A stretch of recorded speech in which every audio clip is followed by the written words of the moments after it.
The Moon on the West River, 12 verses. 1. Errant thought is not to be forcibly annihilated.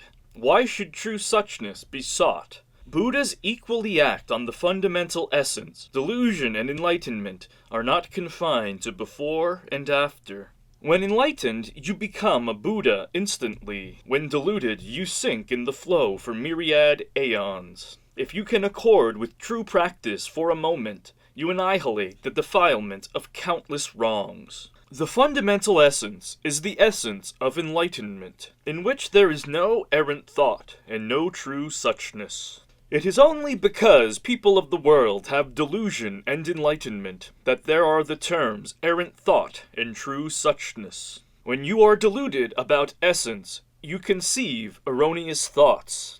When you realize essence, you return to true suchness. When you awaken to suchness, you instantly become a Buddha. When you conceive errant thoughts, you sink in their flow for aeons. Errant thought, or true suchness, it is simply a matter of the difference between delusion and enlightenment. If you try to forcibly annihilate errant thought, and seek true suchness without enlightenment, how can you get to see true suchness? The concluding line says, if you can accord with true practice for a moment, you annihilate the defilement of countless wrongs. Then you can be perfectly clear. 2. Fundamentally, there is no origination or extinction, yet we insist on seeking divisions marking birth and death. As for sin and merit, these too are baseless. When has the subtle body ever increased or decreased? I have a round, clear mirror, which has hitherto always been covered. Today I polish it, so it reflects the universe, and myriad images are clearly revealed. The fundamental essence of enlightenment, true suchness, has no origination or extinction. There is no possibility of increasing or decreasing it. It is because of attachment to objects that there is origination and extinction, birth and death. This is just like a mirror being covered, that is all. If you can polish away the accumulated dust of past influences, it is round and bright, without defect. Using this to reflect the universe, myriad forms are clearly revealed. What producing or destroying them is there? 3. The essence of the self enters the essence of the Buddhas. The essence of Buddhahood is everywhere thus. From on high the cold light shines in the cold springs. One moon appears in 1,000 ponds. Its smallness is smaller than a hair. Its greatness fills the universe. High and low do not restrict it. It may be square or round. What long or short, deep or shallow can you say it has? The essence of the self, the essence of Buddhahood, the essence of human beings in all nations and lands are all the same, not more in sages, not less in ordinary beings. It is like the single disk of the bright moon appearing in 1,000 ponds. This essence can be small, can be great, can be high, can be low, can be square, can be round, can be shallow, can be deep, can be long, can be short, yet it is not confined to small or great, square or round, high or low, shallow or deep. It is just that ordinary people use it every day, but do not know it. 4. The principle governing the teaching fundamentally has no doctrine. The emptiness that empties emptiness also is not empty. Quiet and clamor, speech and silence are originally the same. Why bother to talk of a dream in a dream? There is no function in the function that has function. Effort is applied in the effortless effort. It is like the fruit naturally reddening as it ripens. Do not ask how to cultivate the seed. The Buddha's expositions of doctrine really have no dogma. When Buddha speaks of emptiness, it is really not empty. The doctrineless doctrine is called true teaching. Non-empty emptiness is called true emptiness. True teaching, true emptiness, quiet or clamor, speech or silence. It is just a matter of unconsciously following the laws of God.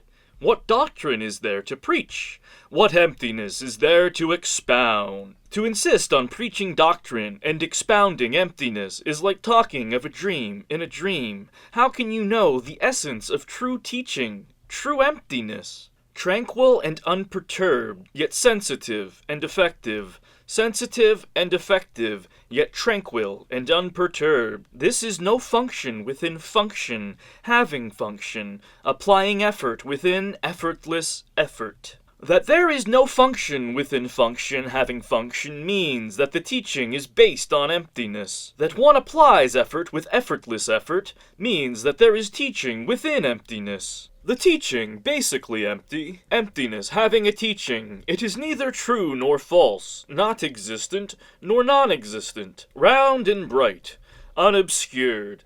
After a long time there is spontaneous release, just as fruit naturally ripens on a tree. This itself is cultivating the true seed of the essence of enlightenment. There is no more need to ask how to cultivate the seed. 5. Good or bad, forget thoughts all at once. Let neither prosperity nor decline concern the mind. In dark and light, now concealed, now revealed, float or sink as you may, according to your lot. Eat when hungry, drink when thirsty, spirit calm, serene, ever tranquil. One may sit or recline, sing or hum. The autumn water in one pond is blue and deep. When the wind blows, do not be startled. Let it be as it is. The overall meaning of this poem is in the lines, spirit calm, serene, ever tranquil. One may sit or recline, sing or hum. Once the spirit is calm, good and bad, prosperity and decline, dark and light, obscurity and prominence, floating and sinking, do not enter the mind. Passing the days according to circumstances, you sit and recline, sing and hum, untrammeled, free, without thought or worry, like the autumn water in a pond, blue and deep, without waves, even when there is wind. What fear is there of vexation or upset? 6. No need to try to annihilate objects. Enlightenment is an artificial definition. Matter and voidness, light and dark, are basically equal. Stop dividing reality and falsehood into two.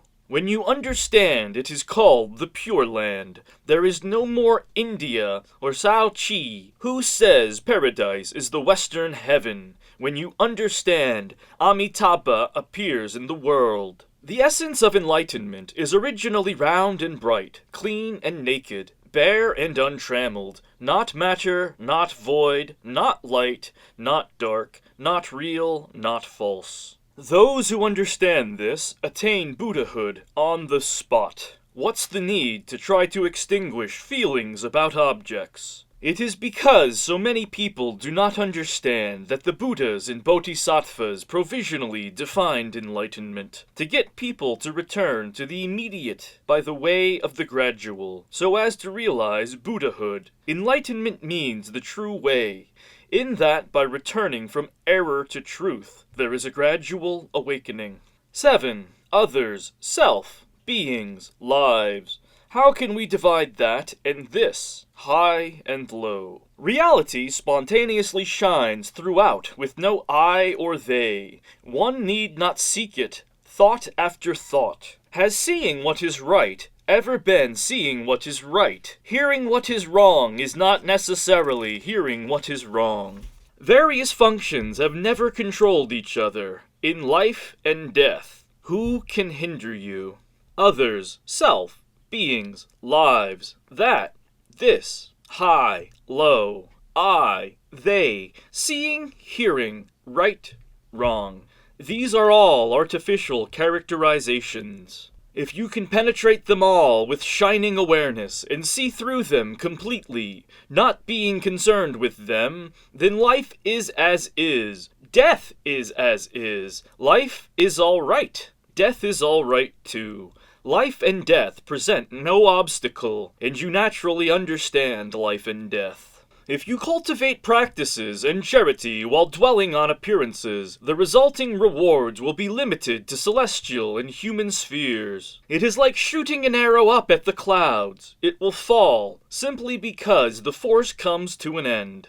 How can that compare to unfabricated reality? Returning to the original, reverting to simplicity, going back to pristine purity. Objects forgotten, feelings ended, going along with natural reality. Thereby you realize acceptance of the truth of non-origination. Formless form is true form. True form does not come from the fruits of practice or charity performed while dwelling on appearances. It comes from reverting to pristine purity and simplicity, forgetting objects and ending feelings. When you find the true form, every action, every stillness is natural reality.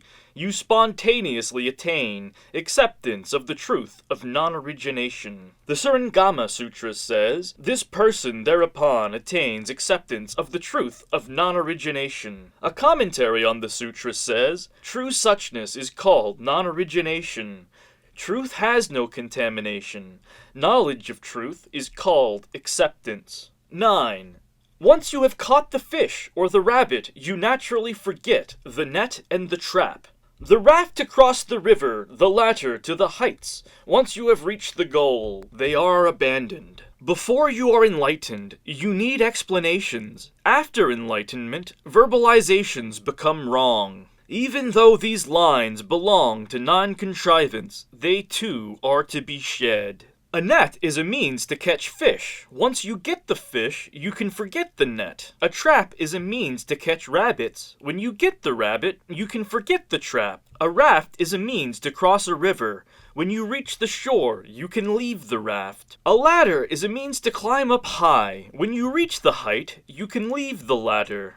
These are similes for words, as a means to understand principles. When the principles are understood, one can forget the words. Though the lines about forgetting the net and trap, abandoning the raft and ladder, are telling people to understand true essence, and fundamentally are in the realm of non-doing, one cannot immediately wind matters up with nihilistic inaction. By mere nihilistic inaction, how can one reach the state of sublime awareness of true thusness? It is necessary to shed this non-doing before one can deeply attain self-realization. 10. After enlightenment, do not seek quiescence. Guide the deluded according to conditions. When views of annihilation and eternity are presented, there are expedients to guide back to reality. 5 eyes, 3 bodies, 4 knowledges, 6 perfections, and myriad practices cultivated equally. 1 orb of round light, a fine jewel, helps others and can also save oneself. Buddhism considers realization of essence first, but that does not mean that after enlightenment there is then empty nothingness. It is necessary to take this empty essence back to reality. Only this is the true essence of Buddhahood. Therefore, the text says not to seek quiescence or extinction after enlightenment, but to guide the deluded for the time according to conditions. Guiding the deluded is the reason for practicing expedients and doing good works. The 5 eyes are the celestial eye, the eye of wisdom, the objective eye, the enlightened eye, and the physical eye. The 3 bodies are the body of reality, the complete body of reward, and the innumerable created bodies. The 4 knowledges are the great round mirror knowledge, the knowledge of essential quality, the subtle, observing knowledge, and the knowledge of practical accomplishment. The 6 perfections are generosity, discipline, tolerance, diligence, meditation, and wisdom. The myriad practices are all expedients and good works. The 5 eyes, 3 bodies, 4 knowledges, 6 perfections, and myriad practices, simultaneously cultivated, inwardly and outwardly. The basic essence of true thusness becomes clearer and clearer with refinement. Like a brilliant jewel, penetrating obscurity, bringing the hidden to light, helping others as well as oneself, It is always useful. How could it be just emptiness alone? 11. I see people these days expounding essence who just boast of quickness in repartee. But when they meet actual situations, they are all the more deluded. How are they any different from the ignorant? What is preached should be put into practice. Only then is it called speech and action without defect. If you can use the sword of wisdom to cut the jewel, this is called the true knowledge of the enlightened. The important point of this verse is in the last line. The true knowledge of the enlightened is all-pervasive. This is the sword of wisdom. By that true knowledge, one can get rid of error and return to truth, so it is called the sword of wisdom, because that true knowledge is round and bright, unobscured, ever present. It is called a jewel. To cut the jewel does not mean to obliterate it, but to take it in, not allowing the shining of the light to operate outside. When speaking in terms of substance, it is called a jewel. When speaking in terms of function, it is called the sword of wisdom. The sword of wisdom, the jewel, and true knowledge are all one, not three things. This true knowledge is not obtained by talking. It can only be real if it is cultivated by personal practice. If one cannot personally practice it and only wants to talk about it, considering a quick wit to be insight, one will be confused in actual events. What will be accomplished? Therefore, when it says, if you are able to use the sword of wisdom to cut the jewel, this is called the true knowledge of the enlightened. Only when the words and actions are complete is it really true knowledge. Verbal quickness in repartee is not true knowledge. 12. If you want to understand the sublime path of birthlessness, it is all a matter of seeing the true mind for yourself. The true body has no form, and no cause either. The pure spiritual body is just thus. This path is not non-being and not being, not in between, not to be sought there either. When both extremes are dismissed, abandon the middle. Once you see it, this is called supreme. Once you see the true mind, this is the sublime path. There is no need to seek the sublime path elsewhere. The true mind is unstained, unattached, unperturbed, unmoved, formless, and soundless. This is called the pure spiritual body. This mind, this body, is not existent, not non-existent, yet both existent and non-existent.